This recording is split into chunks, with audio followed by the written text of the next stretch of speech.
I got revenge by humiliating my cheating wife in front of her entire family and serving her divorce papers for dinner. My cheating story is one I have always wanted to share, but didn't because it makes me feel like I'm an a-hole every time I remember it. My cheating ex-wife and I met at one of the rare parties I attended in high school. I remember seeing her and thinking that she was a stunner. I was a pretty good-looking guy. Still am, as evidenced by my new wife's constant adoration. And the girls in my school usually try to get close to me. I wasn't really interested in them, but for some reason I was attracted to her. When I told my friends about her, they warned me off saying she already had a boyfriend and that they were pretty serious. Because of that, I was content to stay away from her at the party and just enjoyed the scene. Somehow, she kept coming into my line of sight. I paid no attention to her and just assumed that it was coincidence. It wasn't. She had been doing it on purpose because she wanted me to notice her. And we started talking and I asked her about her boyfriend. She had told me that things weren't really going on well with them. We talked all through the party and exchanged phone numbers that night. I forgot all about her until when I got a notification on Facebook that I had a new friend. She added me on Facebook and liked a couple of my pictures. We started talking after that, but I was conscious to keep boundaries because I knew she was in a relationship. It didn't stop her from trying to move on me. Then, she started complaining about how she had been trying to get together with me, but I had been ignoring her attempts. I told her that there was no way I was going to move on her when I knew she had a boyfriend, no matter how much I liked her. She called me weak and stupid and blocked me on Facebook. I won't lie. I was pretty bummed then. I focused on other things, but I always felt the pang whenever I ran into her on the street or parties. Then, out of the blue, she started texting me again. I was suspicious at first, but it seemed like she had no ulterior motives until later. She explained that she had tried to work things out with her boyfriend, but it ended badly because she figured that she liked me more and that she had broken up with him to be with me. In retrospect, that should have been a red flag to me, but high school me was ecstatic. I played it cool by asking her to let us take things easy, but the truth was I was smitten with her. Later, I found out that her boyfriend skipped town to join the military. We had already written our finals. So what it meant was that he wasn't going to be around to attend the graduation ceremony. We became official after that. Her ex left town, and we had fun fooling around everywhere, wasting time before we went to college. Unfortunately for us, we were careless and she got pregnant. She found out that she had been pregnant for about 2 months, which meant that she had gotten pregnant at the very beginning of her relationship. Both our parents were extremely conservative, and they saw to it that we got married before she gave birth. We were both 18 and clueless about what we were going to do with our lives, but I knew we both had to go to college. We both deferred our admission for a year so that we could wait until we could figure out what we wanted to do. I got a job working as a grunt at a construction company and another one as a night shift cashier at 24 to 7 Pop and Mom's store. The goal was to save enough to go back to school. She got a job as a waitress at a diner, but quit when her pregnancy progressed into the 8th month. So the burden was left to me to make money for groceries and bills. We were lucky that my parents gave us a 2-bedroom cabin to live in, rent-free, so that eased up things a little, but I still couldn't afford to go to college on what I was earning. My parents helped out when they could, but otherwise we were on our own.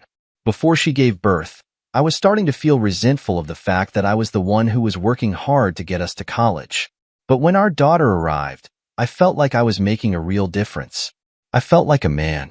We named her Sue after the nurse that had delivered her. After our daughter became 3 months old, we decided that my ex would go to college first. I had gotten promoted at the construction place to foreman, so the pay was much better, but we still couldn't afford to go at the same time. She was smarter than I was, so I knew that it was a better decision. I asked my parents for a loan so we could afford tuition for her first year, which they gave us. I found another job to the 2 I had already. She went off to college, leaving our daughter with me. It was hard juggling all my jobs and childcare, but somehow I made it work. My mother kept Sue with her most of the time, so I didn't have to worry about her so much. Sue was an angel. She didn't cry or fuss much, so it made it much easier to take care of her. During college breaks, her mother would come home to take care of her, but it was mostly just the 2 of us. I noticed that my ex would get antsy whenever she came home. She didn't carry Sue except for when she really had to, and would sometimes leave her crying. I chalked it up to resentment about having to take care of a child when you were barely an adult and missing out on having fun. I brought it up at the time, thinking that she would fix up, but it led to our first real fight. She accused me of being selfish and not understanding what she was going through. I yelled at her, calling her an ingrate for not understanding what I had to go through for her to attend college, while I was barely getting any rest from all the jobs I was doing. I told her that she was welcome to drop out of school so we could switch places. We eventually resolved the fight, and that was the end of our fight. She became calmer and more helpful around the house. I thought that was the end of it. When she eventually graduated from college, she got a job working in the HR department of the only major company in town. Because the nature of our work differed, she earned slightly more than I was. The next thing we thought about was getting a house. The cabin was fine, but we wanted more kids in the future, and we wanted to be financially capable first. But because of our student loans, we had bad credit, so we could not get a mortgage.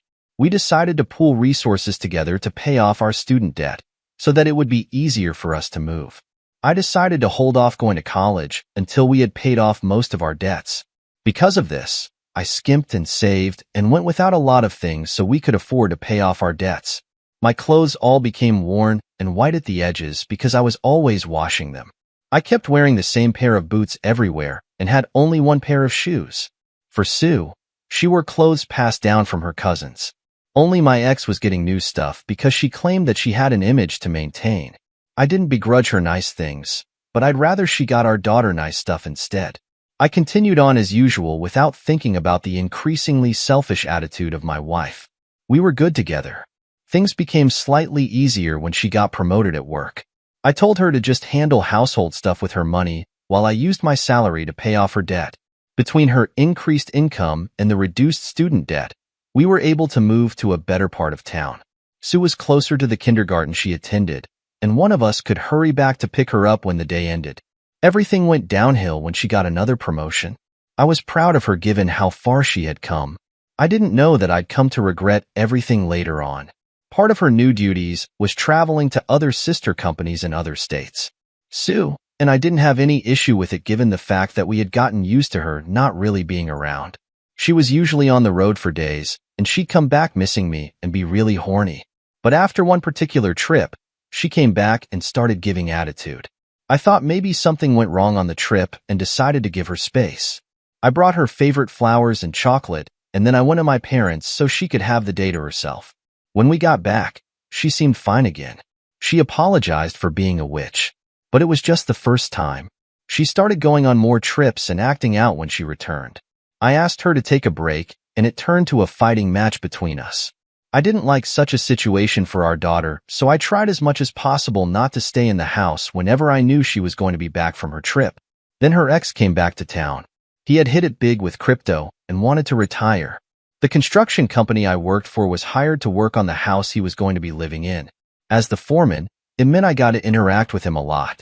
I found out that he was a pretty chill guy, so I invited him over a couple of times for dinner. At the time, my wife was on one of her numerous trips. When she got back, it was the same routine of crankiness followed by constant attention. I didn't bother to let her know that her ex was back in town. When she found out and discovered that I knew, she went ballistic. She yelled about me letting old wounds back in her life and how I betrayed her by befriending him and etc. When I couldn't take it anymore, I left because I wasn't going to let her drive me into getting me angry. I didn't bother going to pick Sue up at my mom's because I knew I wasn't going to be spending the night at home. The next day, when I went back home, she had gone to pick Sue up from my mom's. She cleaned the house and lit candles everywhere. She had cooked dinner and everything. She made sure to cook my favorite. I was initially going to reject it, but for the sake of peace, I accepted it. Now at this point, I'm sure that I look like some wimp, but the truth was that, even though I had been forced to marry her out of necessity, I truly loved her. I also didn't want Sue to grow up with just one parent. I loved Sue so much, even more than I loved my ex. So I continued, trying to patch things up. Then she started ignoring my messages. I liked texting at work so I would know if she intended to go and pick up our daughter at school or not, or if she was going to be home late. She stopped replying to my messages, and whenever I asked her why she didn't reply, she would tell me that she had been too busy at work to check her phone. I found it hard to believe because she was always attached to her phone. During the lockdown period, I knew how she went almost everywhere with her phone, even the toilet. I knew her password, but even if I wanted to snoop around her phone, I couldn't because she was always with it. I caught her smiling at her phone a couple of times before bed, and when I asked her why she was smiling, she told me it was one of her coworkers. Then there were the gifts. She received flowers a few times from an unnamed source, along with the chocolates. When I asked her who had sent the flowers, she had claimed to not know. At the time, it seemed harmless because it was just flowers and they weren't even her favorite. She had even gotten the one she was allergic to at a point, and she had complained when I trashed it because she thought it would be a waste and throw them away. She started changing her style. She had a different haircut and bought new clothes because she felt she needed a change. I wasn't complaining because her new style suited her a lot, and I liked seeing her all dressed up. It was when she started acting up again that I started suspecting that something was wrong. There were times that she would refuse to have anything to do with me. She would refuse to sleep in the same bed that I was sleeping in and go to sleep in the guest room instead. After I tried talking to her a few times with no results, I left her alone. Then, after her mood swings, she would transform into a tigress in bed. If I was too tired, she would give me massages and try to end it with sex.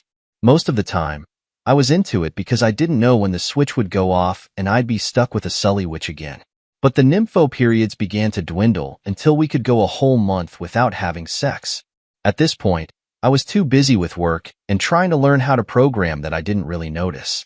But one day, I misplaced my phone and asked her to borrow hers so I could call it. She left it with me and went to the bathroom. I found my phone and I was about to return hers when I found a suspicious text on it. It read, "When am I going to get to see you next?" My senses started tingling. I opened the conversation and started reading through. Turns out that it was some guy in one of the sister companies she was always traveling to. The two of them had been having sex almost every time she traveled for a work trip. They'd even taken a vacation together. She'd been telling him that she was going to get a divorce and how I rarely spent the nights at home and how she was sure that I was also cheating on her with a company secretary at my workplace. The guy was married with kids, and I suspect that he only wanted sex from her. They had wild texts going back and forth from them since her last travel. I was devastated, but I realized that there was no way I could continue forcing myself to work on a marriage. I knew she was a selfish woman, but I didn't know that she was a lying, cheating skank as well. I returned her phone quietly to her and left the house.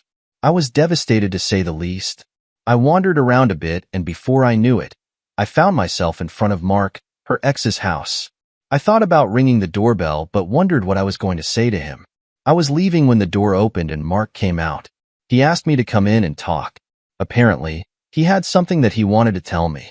He told me that he had been wondering how to tell me because he didn't want to lose my friendship, but he knew he had to let me know. Apparently, my scumbag ex-wife wasn't only a liar and a cheat, but a blackmailer too. She had told Mark that Sue was probably his child given the fact that she had slept with him around the same time she became official. She was asking him for child support for Sue. Mark showed me all the messages that had passed between the both of them, but I told him he didn't need to because I believed him. I told Mark what I discovered earlier that evening and why he had found me outside in his doorstep. He didn't say anything, but I knew he felt pity for me, which made it even worse. He cracked open a bottle of bourbon and handed me a glass. I spent that night at his place drinking, and when I got tired of drinking, he let me crash in his guest room. The next morning, I called in late to work and waited until I was sure that she would be gone from the house before going back. I grabbed a change of clothes and went to work. When I returned, I pretended as if I didn't know anything and started ignoring her instead. I started sleeping on the couch in the living room instead of sleeping in our bedroom because I couldn't bear to sleep in the same bed as her. She figured that something was wrong and tried getting me to talk to her, but I didn't care. When she suggested that we go to therapy, I laughed in her face. This was someone I had been begging to go to therapy for years, but she had refused to listen to me, and now she was asking me to go to therapy? I told her we were fine and that she was just overthinking things. I spurned all advances of love begging because it disgusted me to be in the same room with her, much less touch her intimately. But I wasn't ready to cut her off yet. I had to exact my own pound of flesh first. First of all, the suffering I had gone through because of her. I even more or less abandoned my dreams of going to college for her sake and amassed a lot of debt that I tried paying off for her. I decided to check if Sue was really my daughter first. When I told Mark what I wanted to do, he told me that he had no plans of taking Sue from me, even if it turned out that she wasn't biologically mine, because she was mine in all the sense that counted. I got the messages between her and Mark and the other guy, printed it out, and sent it to an attorney. The attorney told me that I had a good case and that if I played my cards right, that I could even get her to pay alimony and child support because of the state of her finances and because she earned way more than I did. When I got the DNA results for Sue, luckily she was mine. I was relieved because I didn't know how I would have reacted otherwise. Before the divorce papers were ready to be served, I decided to play psychological games with her. I would mention how Mark and I spent the day together and how we were getting much closer and watch her reaction. Most of the time, she looked scared. Like maybe I knew something, but I would pretend like I knew nothing. She tried harder to get me to be as responsive as I once was, but I had no interest. On the day I served her the papers, I had our parents over for dinner and invited Mark too. When I gave it to her in front of them, she flared up and told me I had no reason to get a divorce. I laughed at her and told her that it was only fitting for me to serve her divorce papers in front of the very people who had pushed us together in the first place. I showed everyone at the table evidence of her cheating, and needless to say, chaos erupted. Her parents cut her off, and my parents don't even talk to her anymore. After the divorce proceedings were over, my attorney was able to get her to pay child support, and I got full custody of Sue. I threw a party where I handed out invitations on sheets with evidence of her cheating as the background design. Needless to say, the whole town now knows what a slut she was. Update. After I exposed her to everyone in town, she became a pariah. People are decent and old-fashioned here, so they all condemned her. The wife of the man she was cheating with found out and came to drag out in town. I heard there was a big showdown in front of her workplace, and the woman assaulted her before leaving. She was then suspended at work for failing to show up for 3 days after that. She couldn't stand the shame after that, so she moved out of town. Last I heard of her, she was working at a dreary job somewhere in the city, and I get to stay in a town I love while raising my beautiful daughter far away from her. Sue doesn't really understand what went wrong and she doesn't really mind, but I had her see a therapist who adjusted the fact that her mommy wasn't coming back. She's a well-adjusted child who's extremely smart. I learned how to code and eventually got a remote job that pays much more than what I was earning as a foreman, so I can afford nice things for my daughter and I now, and I can also spend more time with her. Every cent of child support my ex sends goes towards Sue's college fund. I won't have her go through what I went through.